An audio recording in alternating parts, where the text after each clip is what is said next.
오늘 본문은 그 제목대로 현재 나시린으로 살자라는 제목대로 나시린은 어떤 모습으로 살아야 하는가, 그 방법에 대한, 절제해야 될 것에 대한 내용이 오늘 본문 말씀입니다.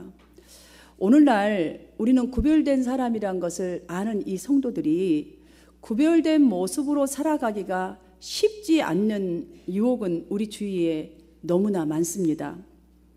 그 유혹은 뭐 세상에 꼭 즐거움뿐만이 아니라 교회라고 할 수 없는 교회들이 버젓이 이렇게 판을 치고 이단과 사이비가 성도들을 집요하게 미혹하는 가운데서 우리는 지금 살아가고 있기 때문에 오늘 본문의 나시린의 이 법을 통해서 성도라는 이름으로 이 살아가는 삶은 어때야 하는지 우리에게 참으로 좋은 교훈이 아닐 수가 없습니다.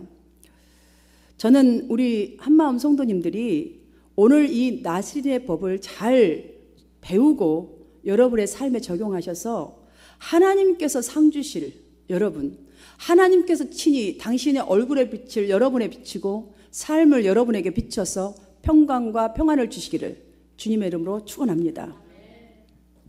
나시린은 히브리어로 나자르라는 말인데요, 구별하다, 스스로 구별하다라는 뜻입니다.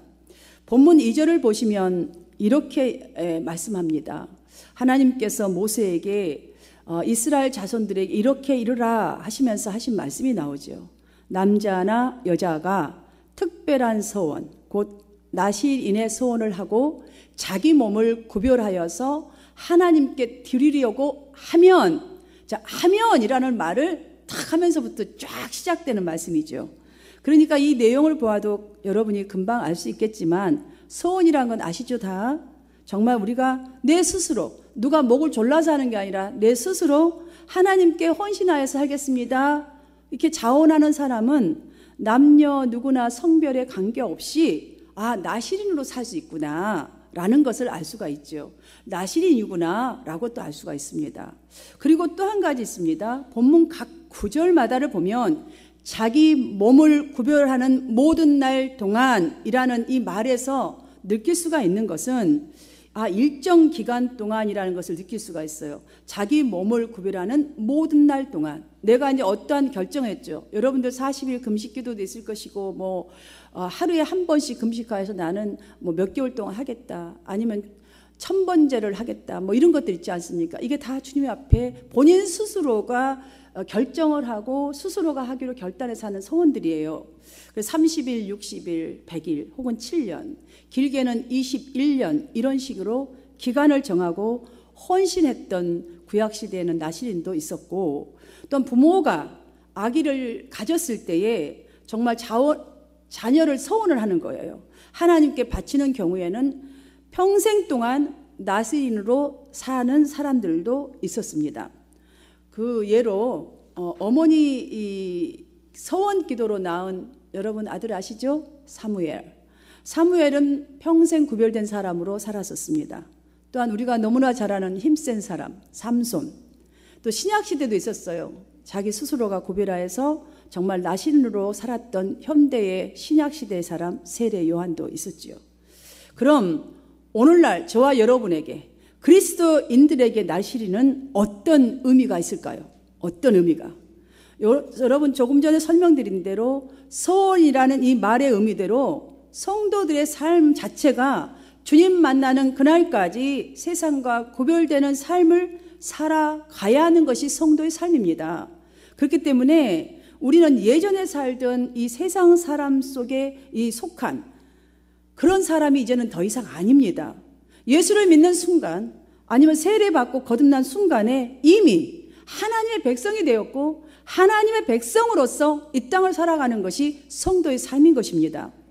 그래서 우리가 육에 속한 모든 것들은 그게 유혹이 됐든 아니면 좋은 거가 됐든 뭐가 됐든 이 육신에 속한 모든 문제는요, 우리 영혼에 잘 되는 것에 걸림돌이 되는 것을 우리는 알고 있죠. 그래서 성도들은 거룩하게 좀 살아보려고 하면 많은 것들이 걸려져요. 많은 것들이 아주 좀 걸림돌이 되죠.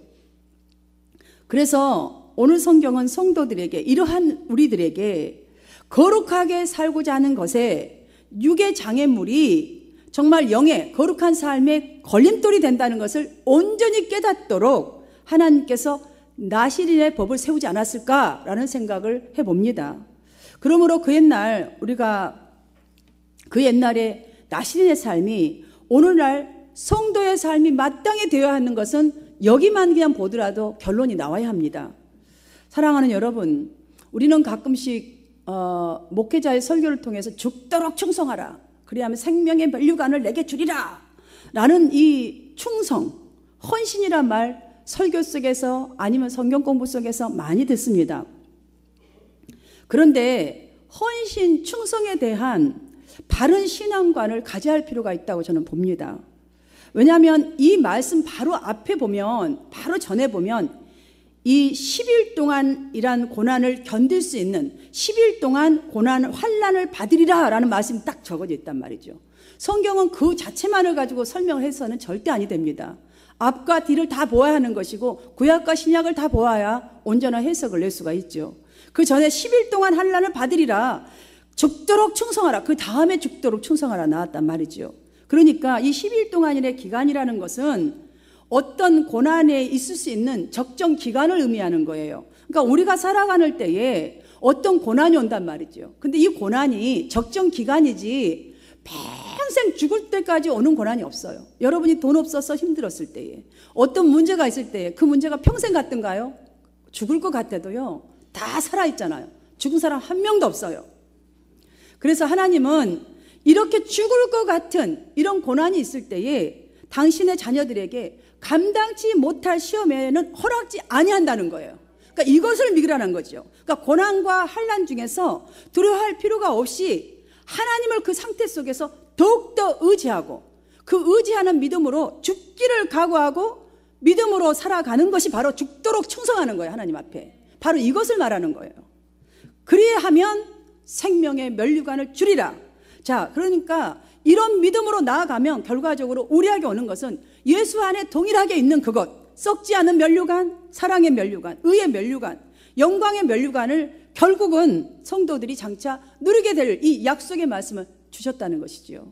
사랑하는 여러분, 그런데 보편적으로 목회자들의 입에서 헌신하면, 열심히 충성하면 축복받는다라는 이런 설교를 많이 듣습니다. 그러니 이런 말을 계속 듣다 보니 성도들은 사실 믿음적으로도 환경적으로도 연약해요. 그래서 현실의 고난을 이길 수도 없는 믿음에도 연약하고 지금 내 시츄에이션도 연약한데 죽도록 충성하고 죽도록 헌신하면 축복받는다. 그러니 얼마나 이 말씀이 부담되고 못하는 사람은 속박되는 같은 그 부담감이 되겠어요. 자, 현재 만약에 그 당시에 그 말을 들었을 때에 풍부하고 아주 세상이 재미나서 죽겠는 사람들은 재미없을 것 같아요. 죽도록 충성하는데 거기 매여서 이거 재미난 걸 못하니 얼마나 그게 또 부담이 오겠어요. 그러니 그냥 포기하는 거예요. 아, 나는 아닐세라고. 또한 어떤 분들은 복 받을 거니까 복 받기 위해서 막 헌신에 몰입하는 성도들도 있습니다. 사랑하는 여러분, 우리가 진짜로 알아야 합니다. 교회에 나와서 말씀을 듣는 것, 주님께 막 부르짖고 정말로 기도하고 또한 충성하고 봉사하는 목적이 축복받는 것에만 맞춰져 있다면 잘못된 신앙이에요. 지금 잘못 믿고 있는 거라는 거 알아야 합니다. 우리가 하나님은 분명히 지금 맹신하는 걸 원하는 거 아니에요. 우리 가진 것을 갖고자 우리를 부르신 것이 없다는 것이지요. 저와 여러분은 주님의 영광을 위해서 성도로 목사로 부르심을 받은 것이지, 그러니까 우리의 거룩한 삶을 통해서 영광 받는 거예요.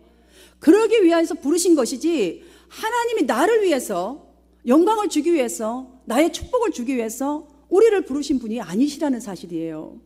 우리 한마음교회는 정말 하나님의 그 구원의 은혜에 감사하여서 내 스스로 자원하여서 주님께 구체적으로 헌신한 저와 여러분 되시기를 간절히 바랍니다. 여러분들 찬송가에 보면 내 주 하나님 넓고 큰 은혜는 저 큰 바다보다 깊다, 이 찬송 있잖아요. 자 곧 밧줄을 끌러 깊은 데로 바다로 가라 막막한 바다로, 이 찬송이 있단 말이죠. 여기 보십시오. 내 주 하나님 넓고 큰 은혜를 바다에다 지금 표현하고 있는 거예요. 바다에다가. 엘버스 심슨 이 목사님은 성도들이 좀 더 나아지는 거룩한 삶을 위해서, 좀 더 풍성하게 누리고 사는 삶을 위해서 우리가 사는 환경에 정말 있는 많은 것들이 깊은 바다에다가, 지금 이 바다, 깊은 것이 바다잖아요. 많은 문제들이 정말 바다 같아요. 알 수 없어요. 어떻게 풀려질지 알 수 없는 바다와 같지만 그 바다보다도, 그 문제보다도 더 깊은 것이 하나님의 은혜라고 지금 말하면서, 정말 그 바다의 은혜와 같은, 그 큰 은혜의 바다와 같은 믿음을 향해서 한번 나가보라고 지금 촉구하고 있는 찬송이에요. 하지만 이 가사를 한번 보십시오. 우리는 바다에 찰싹거리는 물결만 보고도 겁이 나서 못 간다, 이게 가사 있잖아요. 겁이 나서 못 가고 가슴이 쫄여서 못 가는 거예요. 그런데 그 다음에 말이 뭡니까? 그 밑 모르는 깊은 바닷속을 한번 헤아려 보지도 않는다라는 안타까움을 여기다 표현했어요.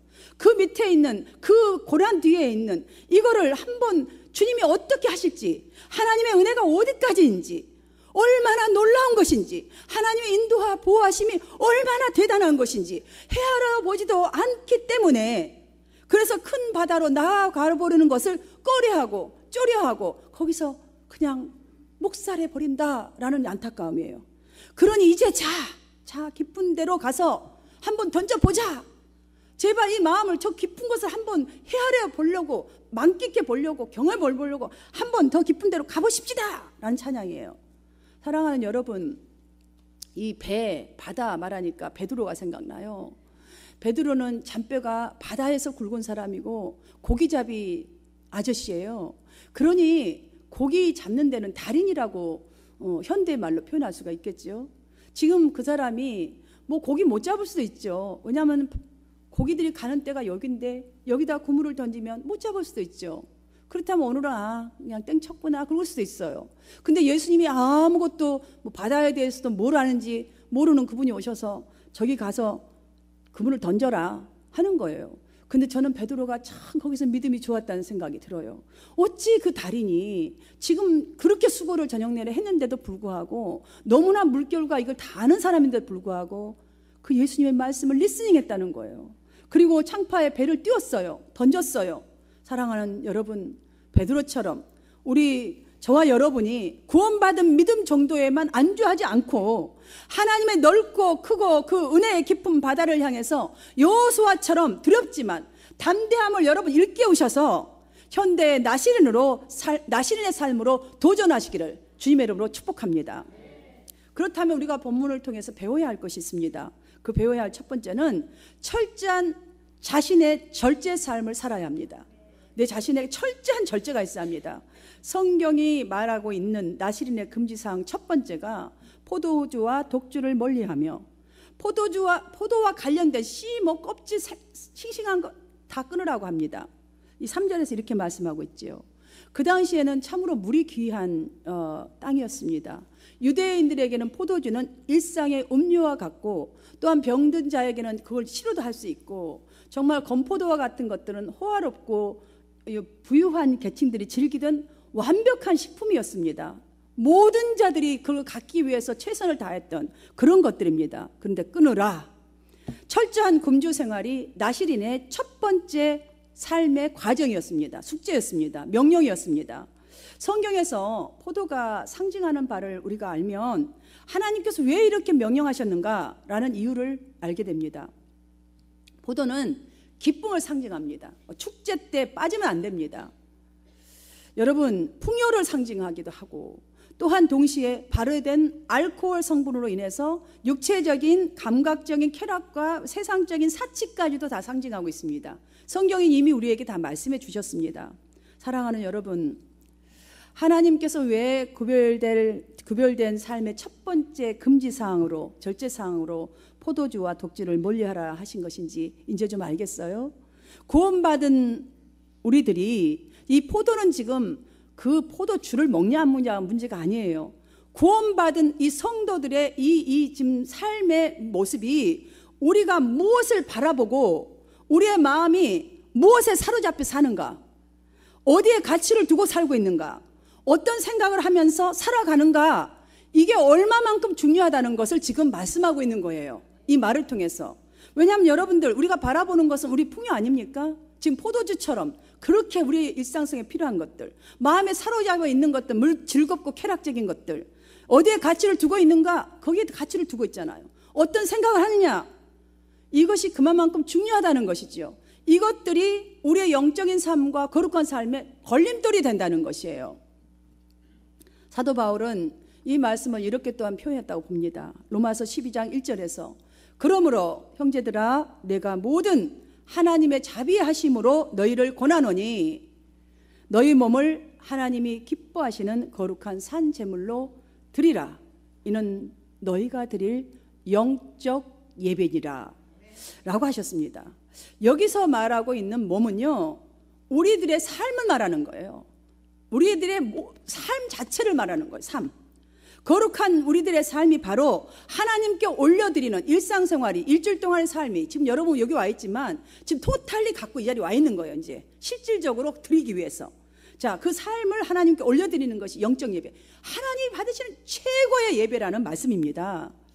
그런데 그 당시나 오늘날의 그리스도인들이 지금 이 삶에 다른 것에 취해 있다는 것을 정말 오늘 말씀 속에서도 알 수가 있고, 이 바울의 말 겉면 속에서도 정말로 왜 금지하는가, 왜 나시린에게 금지사항을 말하셨나라고 하는 것을 느낄 수가 있습니다. 사랑하는 여러분, 묻겠습니다. 여러분은 무엇에 취해 살고 계십니까? 일에 취해서? 아니면 뭐 컴퓨터 오락에 취해서? 취미 활동에 취해서? 돈에 취해서? 아니면 자식의 앞날에 취해서? 뭐 수많은 취한 것들이 많을 것입니다. 그래서 여기서 포도를요, 그냥 포도주만 먹지 말라는 거 아니라 포도 알씨, 뭐 싱싱한 것, 즙, 포도주 다 말하는 거예요. 지금 이게 전체 우리가 취해 있는 것들을 지금 말하고 있는 것들이에요. 이런 것들로 만약에 취해서 예배까지 빠진다면 최상의 지금 취한 상태입니다. 감각적인 만족에 취해 있는 상태이기 때문에 깨어나야 합니다. 우리는 거기서 돌이켜야 합니다. 이러한 것들은 마치 포도주와 독주와 같아서 우리의 이성을 마비시키는 거예요. 이것들이 모두 다 대표적인 것들이라는 거예요. 우리의 이성을 마비시키는 것들, 우리 그리스도인들의 신앙 이성을 마비시켜서 결국 가정과 하나님을 팽개쳐버리고 살게 하는, 오로지 자기의 평안과 유익만을 위해서 살게 하는 이런 것들이라는 것을 지금 여기 금지사항에서 말씀해주고 있다는 사실이지요. 그래서 요엘 선지자는 제약이 만연된 이 상태를 가리켜서 이렇게 말하고 있습니다. 포도주 틀이 가득히 차고 포도주 독이 넘치니 그들의 악 또한 크미니라 라고 이렇게 표현했습니다. 그러니 사도 바울이 말한 이 세대를 본받지 말고 오직 마음을 날마다 분초마다 새롭게 하여서 정말 변화를 받으려고 한다면 하나님의 선하시고 하나님의 기뻐하시는 뜻을 구하고 찾고 분별하는 신앙 자세로 철저한 정말 자기 절제의 삶을 살아야 이 시대의 영적인 나시린의 성도로서의 바른 삶인 줄 믿습니다. 사랑하는 성도 여러분, 여러분에게 절제할 것, 여러분이 구하고 있는 것 중에 정말로 여러분의 영혼을 거슬리는 것이 있고 여러분이 영원히 누려야 될 정말 하나님의 축복을 거스리는 게 있다면 여러분 진정으로 절제하시기를 축복합니다. 두 번째로는 사명 인생을 살아야 합니다. 사명 인생. 그냥 살다 가는 인생이 아니라 나는 아까 그랬잖아요. 축복의 근원이다 라고 제가 인사 나누라 했잖아요. 나는 우리 가문에 정말 이 뉴욕에서 축복의 근원이 될 것이다 라는 이 사명을 가지고 살아야 돼요. 나시린의 금지 상황 두 번째와 세 번째를 한꺼번에 제가 살펴보려고 합니다. 두 번째는 5절에서 말씀과 같이 삭도를 절대로 그 머리에 대지 말라 했습니다. 세 번째로는 세 번째 금지 상황은 시체를 가까이 하지 말라라고 했습니다. 여기서 말하고 있는 5절에서 말하고 있는 머리는 주권을 상징합니다. 주권. 우리 교회도 머리 되신 분은 누구? 예수 그리스도. 자, 머리가 없으면 어찌 돼요? 사람이라 할 수 없습니다. 머리는 우리의 본능적인 생명 활동에 있어서 중요한 역할을 하는 통제소입니다. 통제소. 머리에 삭도를 대지 말라 하신 것은 나시리는, 성도는 그 원인이 되는 것, 그러니까 나를 정말 이 머리 통제소를 괴롭히고 있고 통제를 못하게 하는 만드는 그것들이 뭐냐, 자기 마음대로 하지 못하게 하는 것, 내 마음대로 사는 것이 아니라 하나님께 모든 주권을 맡겨야 한다는 거예요. 맡기지 않고서 이 통제소가 제대로 일을 할 수가 없어요. 맡겨야죠. 머리가 할 일을 머리가 하도록 놔둬야지, 이 손이 가가지고 머리 할 일을 한다고 생각해 보세요. 얼마나 이상한 사람이겠어요. 정상인이 아닌 거죠. 즉 삶을 내 마음대로 사는 것이 아니라, 인간 중심대로 사는 것이 아니라 하나님 중심으로 살아야지만이 된다는 거예요. 그리고 여기서 시체를 가까이 하지 말라라는 것은, 여러분 시체는 무엇이죠? 생명이 없잖아요. 여기서 진짜 뭐 부모가 돌아가셨는데 뭐 시체도 가까이 하지 마, 지금 이런 정도의 이 단어적인 말이 아닙니다. 자, 시체라는 것은 생명이 아예 떠났습니다. 죄에서 완벽하게 떠나라는 거예요. 어중간하게 이거를 있으면 우리는 그렇잖아요. 아우, 내가 저거 하지 말아야 되는데, 아, 이제는 그만해야지. 여러분, 마음 먹는 것으로는 절대로 죄가 끊어지지가 않는다는 것이에요. 그래서 시체에다 들어댄 거예요. 시체에다가. 시체는 생명이 없고 아무것도 안 되는 것처럼 딱 끊으라는 거예요. 딱. 적당히 타협하고 물러서다 보면 죄의 지배를 받을 수밖에 없어요. 그래서 옛 말이 있지 않습니까? 바늘도둑이 소도둑 된다. 여러분, 이게 적당히 타협하니까 그렇게 되는 거예요. 한 번 해서 이게 잘못된 거라면 딱 끊어야 되는데, 안 해야지. 그러면 또 어느 날 돈이 필요하니까 저거 살짝 가져가면 될까? 이래가지고 뭐 갖다 주면 되지. 나중에 돈 벌면 2배로 갚아야지. 뭘 갚아요? 맨날 도둑질만 하고 사는데 언제 갚을 거예요? 안 되는 거예요. 지배를 받게 되지요. 사랑하는 여러분, 지금 말하고 있는 이 2가지 금지사항을 한번 잘 보십시오. 하나님 중심의 성결한 삶에 대한 명령이에요. 그래야 내가 산다는 것이에요. 성공하는 사람은요, 성공하는 분명한 이유가 있어요. 실패하는 사람은 실패한 분명한 이유가 있습니다. 성도가 실패하는 이유, 믿음에서 실패하고 우리가 정말 응답을 받지 못하고 실패하는 이유가 어디에 있겠어요? 우리의 삶에 대한 이 성도라는 삶에 대한 사명을 망각하고 내 욕심에 이끌리다 보니까 자꾸 그 욕심으로 서둘러서 사는 거예요. 그러다 보니 하나님의 우리 삶에서는 저 코너 쪽으로 밀려가 버리는 거예요.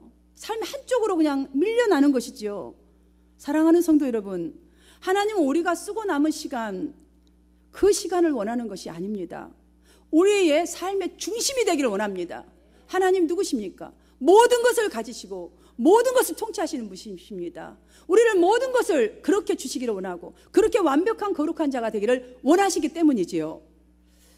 당신이 우리 삶의 머리가 되어서 주권자가 되어주시기를 원하신다는 사실입니다. 이게 바로 나시린의 규정이 오늘날 성도들에게도 갖는 의미이고 나시린의 규정을 주신 이유인 줄 믿습니다.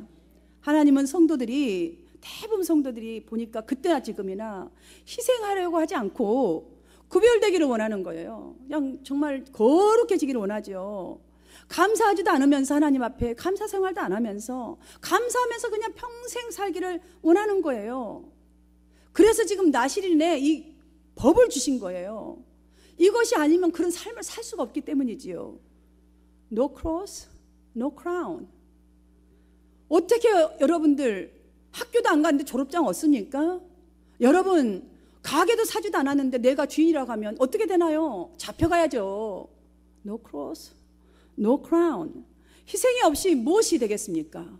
내가 성도로서 온전한 성도의 삶을 살지도 않으면서 어떻게 구별되기를 바라냐는 것이지요. 얻고 싶고 정말 평안하고 싶고 우리는 온전한 구원을 이루기를 원합니다. 그렇다면 시간적인 희생을 치러야 합니다. 감정적인 것 오는 것들 우리가 절제할 것 분명히 그 희생 치러야 합니다. 육신적인 욕구 그 희생 치러야 합니다. 참고 견디는 희생, 정말 인내하는 것 참 우리가 치러야 합니다. 하나님께서는요 처음에 세상을 만드실 때 즐거움, 행복, 기쁨 다 만들어 창조하셔서 우리 인간에게 정말 느낄 수 있는 오감 또한 이 감정 다 주셨습니다. 오감을 다 주셨어요. 경험할 수 있도록 다 하셨단 말이죠. 그런데 이 재미만을 추구하다 보니까 온 마음을 쏟아버리게 된 거죠. 분주하여서 하나님을 잃어버린 거예요.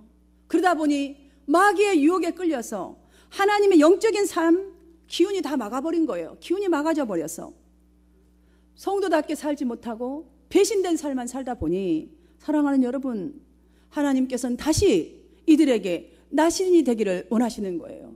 옛날에 주셨던 그 온전한 축복, 온전한 기쁨, 온전한 행복, 정말 그 즐거움, 그 갖기 위해서는 나시린의 법이 분명히 필요하기 때문에 주신 것입니다. 하나님께서 나시린에게 어떻게 축복하셨는지를 보면서 이 시간 우리 성도님 한 분 한 분이 새로운 믿음으로 서원하게 되기를 주님의 이름으로 축원합니다. 민수기 6장 24절부터 26절까지의 말씀, 바로 나시린의 규명을 주신 다음에 주신 축복의 말씀입니다. 이건 하나님의 약속입니다. 이렇게 살면 이렇게 하라라고 명령하신 약속이지요.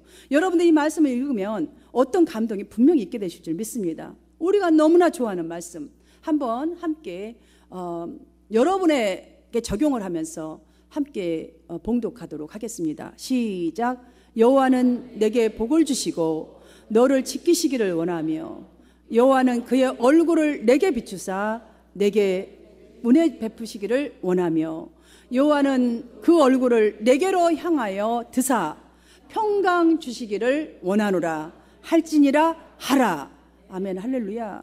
성도 여러분, 예수님도요 이거를 주시기 위해서 스스로가 나시린이 되어 주셨습니다. 제가 갑자기 찬송가 예수님이 나시린이 되었지라는 생각해 보니까 찬송가 311장에 내 너를 위하여 피 흘려 내 몸을 주었건만 너는 나를 위해 무엇을 주느냐. 꼭 이 지금 오늘 본문 말씀도 여기에 다 맞는 것 같고 참 나시린이 되어 주셨는데 우리에게 이렇게 평강 주시기를 원하노라, 내 얼굴을 너에게 비춰서 은혜 주시고 정말 복을 주시기를 원하노라 하신 이 주님의 마음이 막 절절한 것 같아요. 내가 너에게 이렇게 주기를 원하는데 너는 지금 나에게 이 말씀에 얼마만큼 순종하고 있니? 라고 물으시는 것 같아요. 여러분 이거를 보니까 어떠세요? 정말 나시린의 삶은 결론적으로 보니까 어떤 마음이 드시나요? 나시린의 삶은 피해야 할 삶이 아니라 가져야 할 삶이에요. 추구해야 될 삶이라는 생각이 드시지 않습니까? 정말 물론 우리가 하나님이 이렇게 우리에게 말하고 이 느낌이 막 오지만 많은 것이 쉽지 않는 우리 현실은 참으로 어렵고 혼탁한 시대를 살아갑니다. 그러나 우리는 그렇다 할지라도 아까 말한 것처럼 우리가 죽도록 충성하라. 앞에 있는 이 지금 쉽지 않는 일들을 정말 믿음으로 죽으면 죽으리라는 이거를 가는 것이 하나님 보실 땐 죽도록 충성하는 거예요.